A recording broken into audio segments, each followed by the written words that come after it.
In the lightweight division at UFC 322, you got Beneil Dariush taking on Benoit Saint Denis. And this is going to be a high level fight in the main card. Dariush from America, 23-6. Saint Denis from France, 15-3. Saint Denis is a 2-1 favorite. Let's see why. Saint Denis 1 inch taller at 5'11. He's 29, so he's right in the middle of the prime. Dariush 36, and we've seen signs of him slowing down over the last year or two for sure. Saint Denis 1 inch reach advantage. Both guys fight southpaw. I love southpaw and southpaw because you don't see it often. Saint Denis 5.1 significant strikes per minute to 3.8 for Dariush.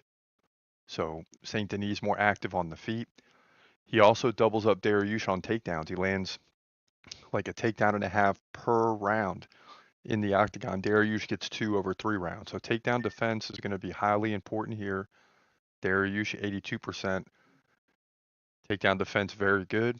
Saint Denis 70%. So it might, you know, even up that takedown game just a little bit. But Saint Denis is not a guy you probably want to go to the ground with if you can avoid it. But if you stay on the feet, it's tough there as well. Now Dariush is coming off the win over Renato Moicano. So that's a big win by decision.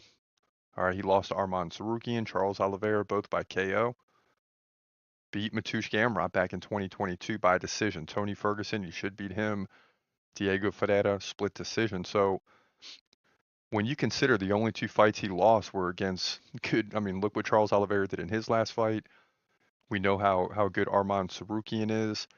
So he just got beat by 2 really good fighters and then came back and beat Moicano to make a statement. So just when it looks like he's slowing down, he had 5 takedowns against Moicano to none and led 56-31. So Saint Denis got a lot to prove here. However, he beat Mauricio Ruffy in dominant fashion by second round submission. Kyle Propelic, submission. However, he did lose to Renato Moicano by second round KO. Ooh, could this be upset city right here? So common opponent. And I would argue that Renato was as good in 2024 as he is in 2025. So the fact that, you got to consider that Dariush beat him. Saint Denis lost to him. Dariush only lost to Oliveira and Sarukian. I'm going to take a chance here and go with Beneil Dariush. So just when I thought he was slowing down, and he's going to start to slow down every year.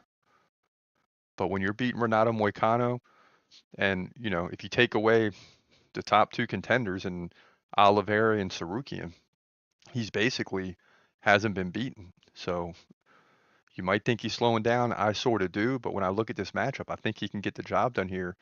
And I'm going to have to go with the dog. I like Dariush to get the win here, and I can see why this fight is in the main card and it bumped Bo Nickel back to the prelims. It makes logical sense to do that. Dariush wins, in my opinion, by decision. Going to be a very close fight. It's only 3 rounds, so it's probably going to a decision. Dariush wins with the 24-6 here, lightweight division, UFC 322.